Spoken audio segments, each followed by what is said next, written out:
Ladies and gentlemen, a very bright and sunny good morning to you here in London.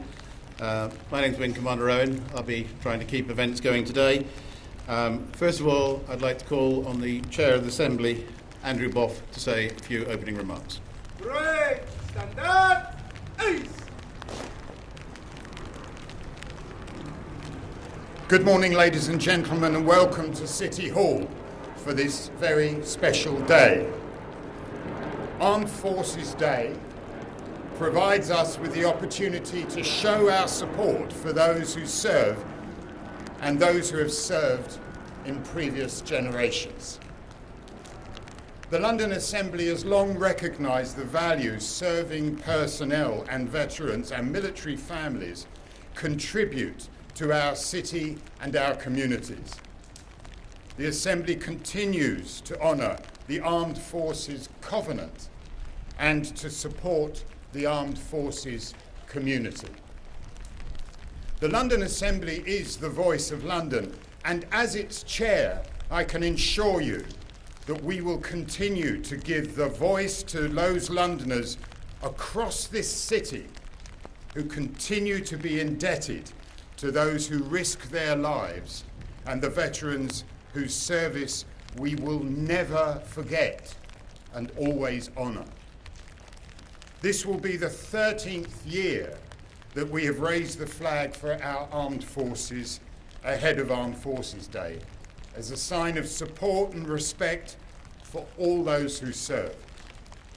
And I'm pleased that senior representatives of the Royal Navy, Army and Royal Air Force based in London have been able to join us for this occasion.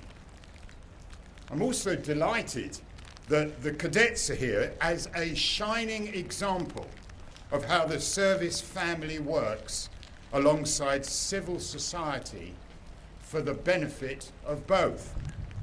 I'm also happy to welcome attendees from the Royal Woolwich Squadron, the Royal Air Force Cadets, the University of London Air Squadron Cadet Officers, London-based reserve units, and representatives of the Royal British Legion City Hall branch. Over the last decade, there have been too many days when we have been reminded of the sacrifice that our armed forces make on our behalf. Not just in what may seem like the dim and distant past, but in the here and the now. Around the world today, our armed forces are promoting peace and security, fighting terrorism and delivering aid. And closer home during the pandemic, we have relied on their skills and specialist knowledge to help us through some very difficult times. We will always be grateful for their work and dedication to keeping us and others safe. And so today, we recognise that it is our duty, as we sleep safely in our beds, to remember not only those who have lost their lives in conflicts past, but also those who serve and sacrifice today. It is my deep privilege to be standing alongside members of our armed forces, with their friends and their family, and with veterans whose service we will never forget and always honour. Let us remember, we are celebrating the people who put it all on the line, who without fear or favour sacrifice themselves for us, for duty, for country and for London. They are the very best of what London stands for. They are the very best of what Britain stands for. We honour them and we salute them. Now I would like to hand over to Wing Commander Chris Owen. Thank you. Thank you very much for those welcoming remarks. Our first speaker to recite the poem of the day is from the Air Training Corps Cadet Carolina Lacate.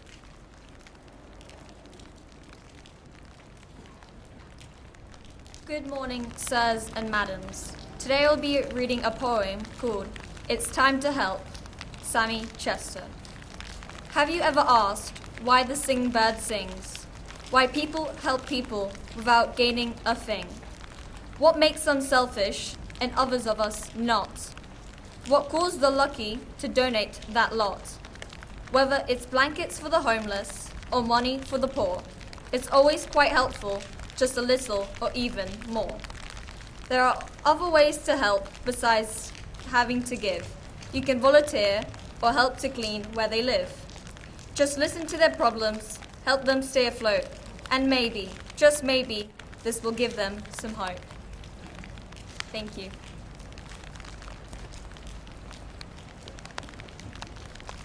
Thank you very much. I'd urge all people now to turn and face the flag for the flag raising. Right hand!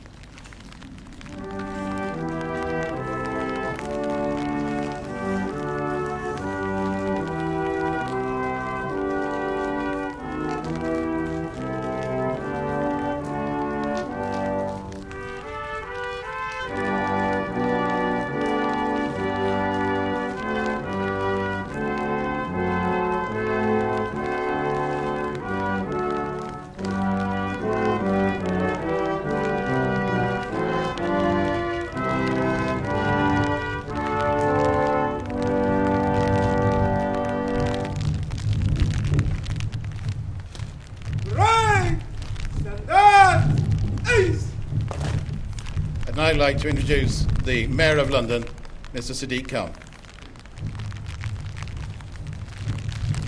Good morning, everyone. I want to begin by thanking Wing Commander Chris Owen and for his many years' service to our country in particular.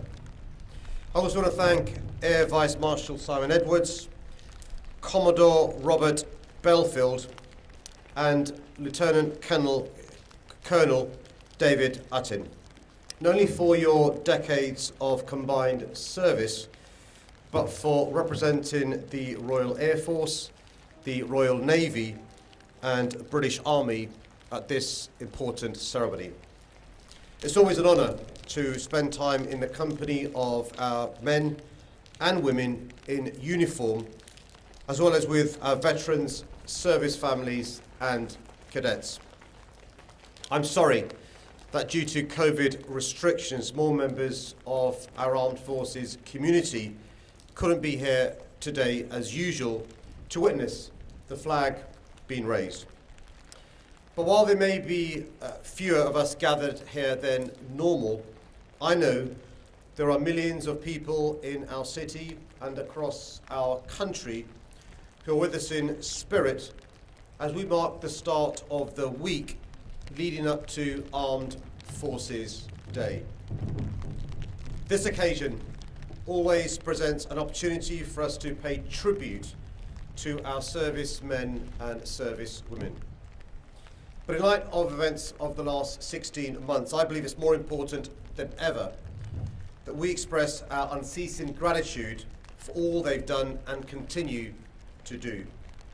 Not everybody knows this, but the Armed Forces response to the pandemic has been the biggest ever peacetime military operation to be conducted on the homeland.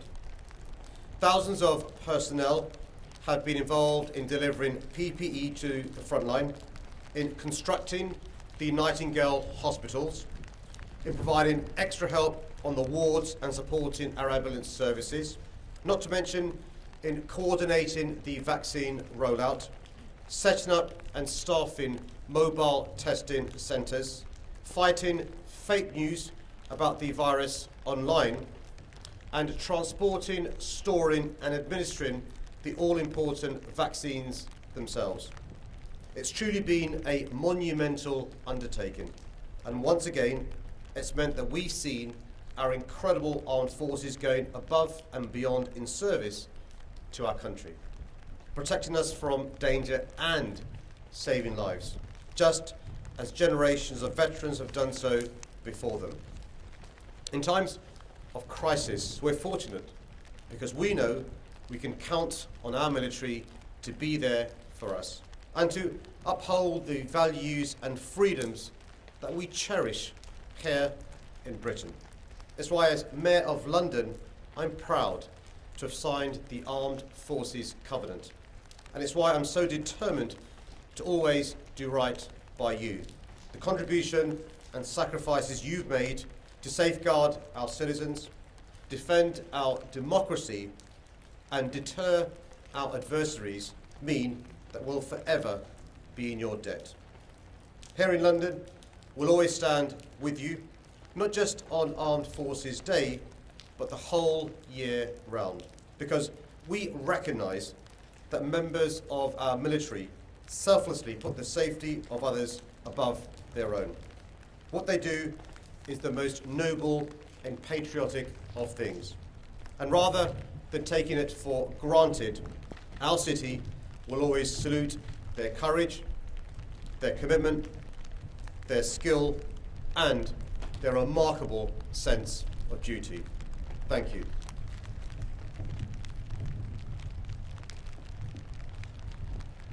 I'm now going to invite the Assistant Chief of the Air Staff, Air Vice Marshal Edwards, to respond on behalf of the military community.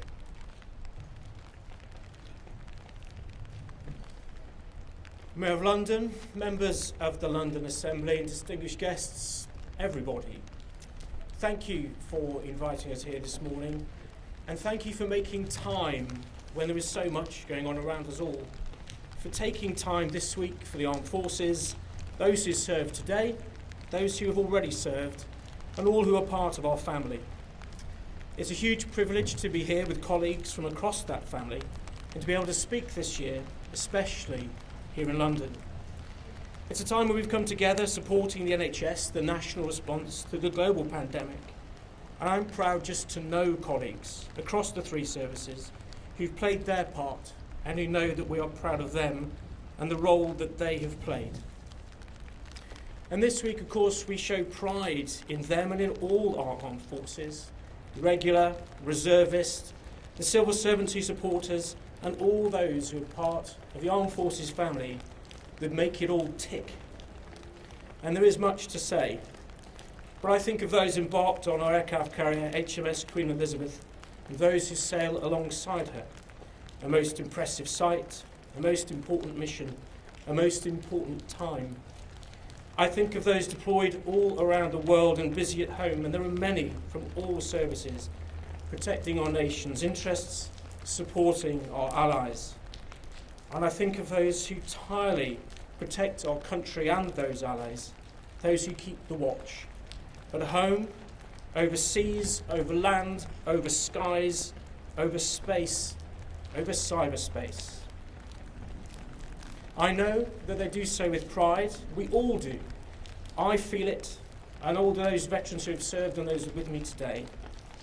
And those will, in fact they already do, the next generation who are out there, those who will serve in ways we have not yet even thought of, in a world that is changing, in armed forces that are changing, but with an indelible hallmark of excellence and an unbreakable sense of pride. The sense of pride that is magnified when it is celebrated as it is today and throughout this week. Thank you for being a part of that, and thank you for letting us be a part of today.